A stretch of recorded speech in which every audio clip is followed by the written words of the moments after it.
friends, it's Teresa and welcome back to my channel. Today's video is going to be me discussing my May reads. So, my May wrap up. If you guys don't know, I plan to read a total of 6 books this month and I only read 4.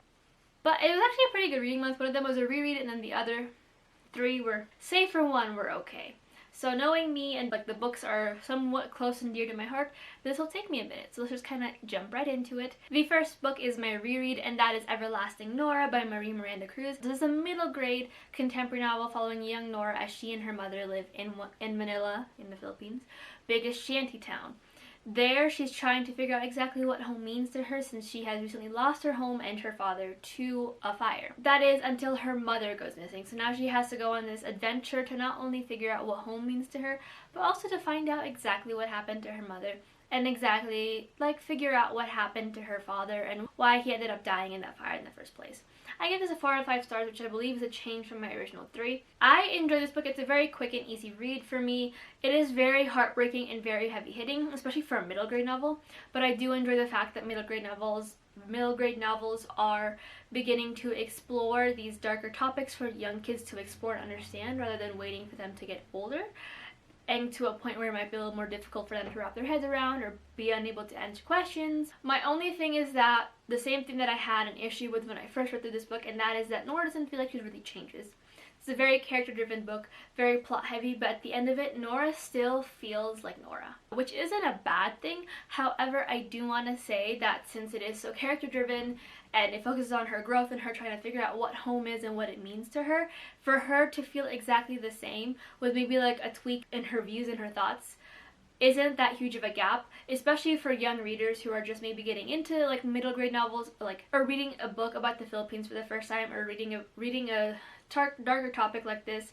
For her to have very little change is kind of almost anticlimactic to a younger reader, I feel like, because they're expecting some huge change or some huge revelation. But this does show quite a bit of the Filipino culture, which I really enjoy. Though it does make me sad that if this is someone's first introduction into Filipino culture, that they will be learning about homelessness and many problems that some Filipinos tend to run into. I also do have a full vlog of all the books that I read for this month, so I will leave my vlog playlist down below for y'all. Moving on to the last book that I read this month, and that is The Farm by Joanne Ramos. I ended up giving this a 5 out of 5 stars. Definitely one of my new favorites of the year.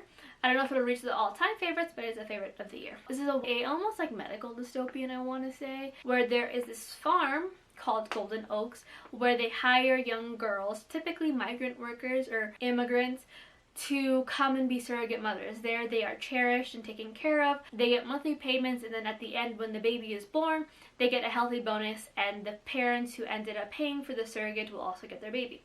This follows young Jane, who is a Filipino immigrant who is trying to raise her daughter in a very difficult climate. She has no money, has no job. So she takes this on to live on the farm. But as the months pass, she finds herself missing her old life, which in turn puts her in danger of giving up that huge bonus that she has that'll eventually change her and her daughter's life. I gave this a 5 out of 5 stars. I really enjoyed it, though I will say there are trigger warnings for discussions of abortion and actual abortion, lewd and sexual acts, I'd like to say, probably coercion, and some slight manipulation. I really enjoyed this book. I thought it was going to be a lot more action-packed than it actually was, but when I got to the end, it did feel a lot more character-driven, and I had to really sit down and understand why it felt that way and how I felt about it, and I think overall it fits this. A lot of the characters that we see have definitely grown and change in some way that is still true to their characters, but it is still a very big change compared to what we would have actually seen had this not been a character-driven book. I love the use of foils in this book and how it just kind of showed that some people, while they talk about wanting to do better, they're really in it for themselves. I think it's really interesting, and I like the conversations about families wanting to wait or put their careers ahead of them, but also still wanting to have that family aspect. It also discusses a lot of like the newer movements in pregnancy and childbirth and child rearing, where a lot of them can get it genetically tested if their child will end up with some kind of physical disability and mental disability, and the chances of that, and then the discussions of abortion and whether or not you're willing to put all the love and effort that you have into this child for that. I really enjoy this and I highly recommend it to anyone who is looking for a more heavy-hitting read, I'd like to say. Definitely up there. Like I said, it's going to be a favorite of the year. I just don't know where to place it yet. But yeah, definitely worth the hype that my friend gave it. This next one's going to take me a hot minute because we all know how I felt about this book. But that is Something in Between by Melissa de la Cruz. This is a YA contemporary novel following young Jasmine Santos, who is, by all accounts, the perfect student, the perfect daughter, has done everything her parents have asked her to do, without question, without really arguing. That is until one day she ends up getting this scholarship that would basically pay for her to get a full ride to any Ivy League school that she chooses. And when her parents find out the news, Jasmine soon learns that they are undocumented, and they have been for the entirety of her life.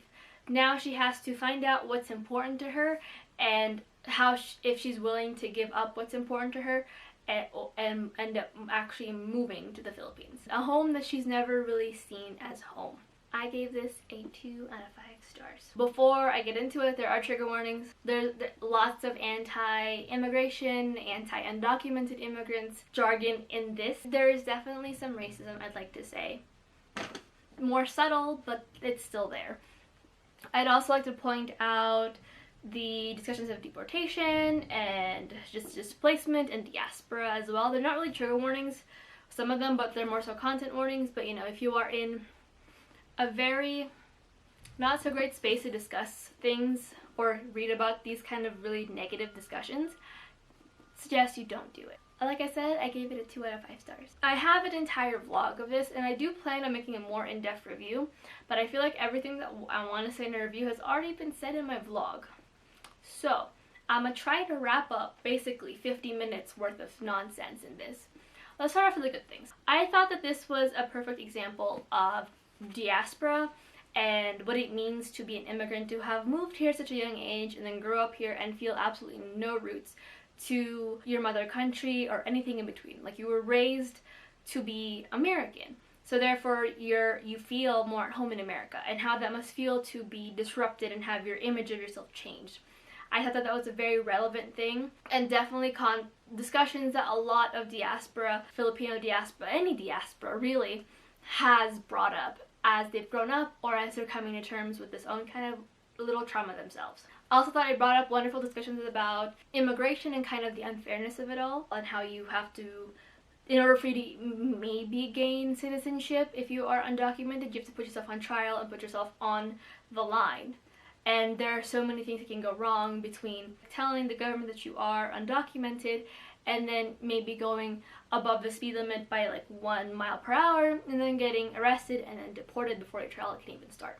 As for the things I did not like, we all know there was a lot. If you had seen the 50-minute video, there was a lot, and it's really unfortunate because I was really hoping for this book to be good. I'm just going to say this, like I said this in the beginning, I was struggling with this book kind of in the middle beginning. So I do what I normally do and look up reviews. Some of these were spoiler-free, some of these were very much on point, or they explain spoilers, which I'm okay with, especially if I'm already struggling with a book. I kind of want to know why I should keep reading on.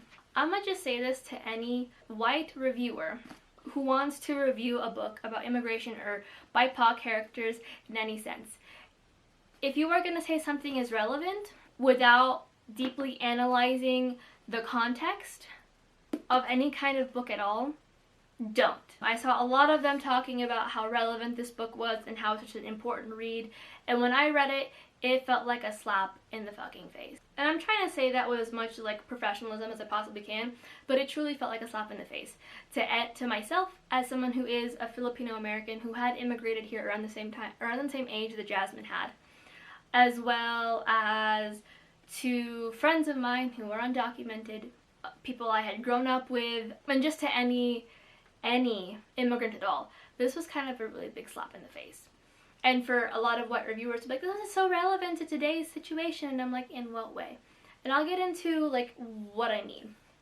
Moving on to the things I did not like.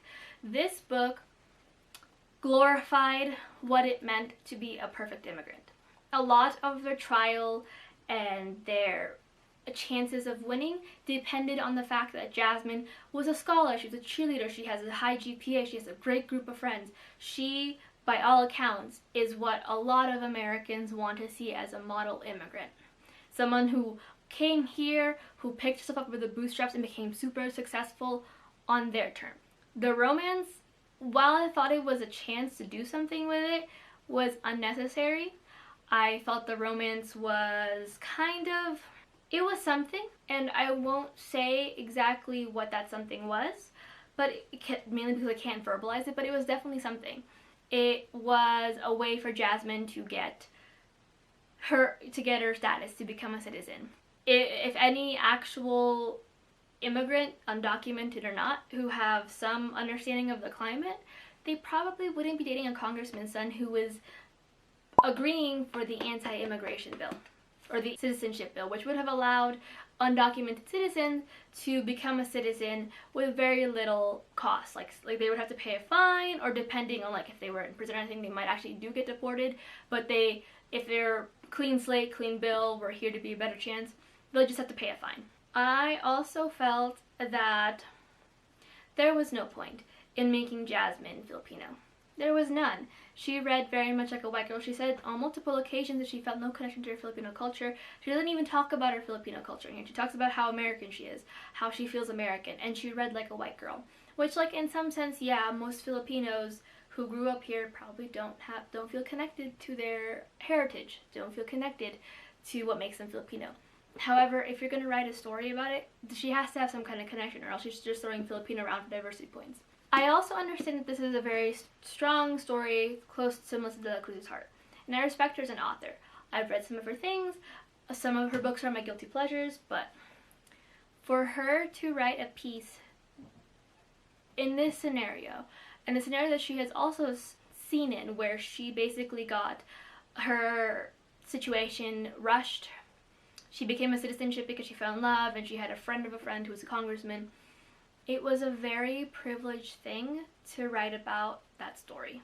And I'm not saying she shouldn't have had to write about the story, but it felt very privileged. There are very few immigrants who were blessed with this kind of privilege, and to kind of dangle this story in front of them and then proceed to say that she is not, the story is not the same to her, but her life story was inspired by this, and that's how she became a citizen herself. It felt very privileged and just very not okay. I get it. We want to write about our own experiences because that's what we're authors. However, this experience, I feel, does not kind of encompass or even begin to graze the experience that most undocumented immigrants face in America. I don't know. I feel like if you're going to write a story about immigration, you should probably not, I don't know, it felt icky and sticky, and I didn't like it. I don't really recommend this book.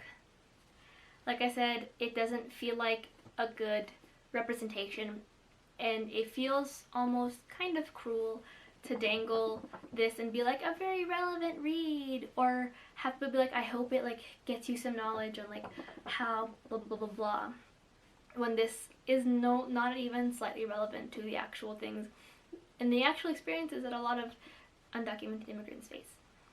But that's just my opinion. And the last book is actually one of my highly anticipated reads for the year, and I'm probably forgetting on the title. And that is Arsenic and Adobo by Mia P. Manansala. This is an adult. I saw a couple of reviewers on Twitter call it a cozy thriller, which doesn't really make much sense to me, so I'm gonna call it a light thriller novel. This follows young Lila, or Leela, I believe is how her name is actually pronounced and mentioned in the book, who comes back from college about a year before her actual graduation to help out in her family's restaurant.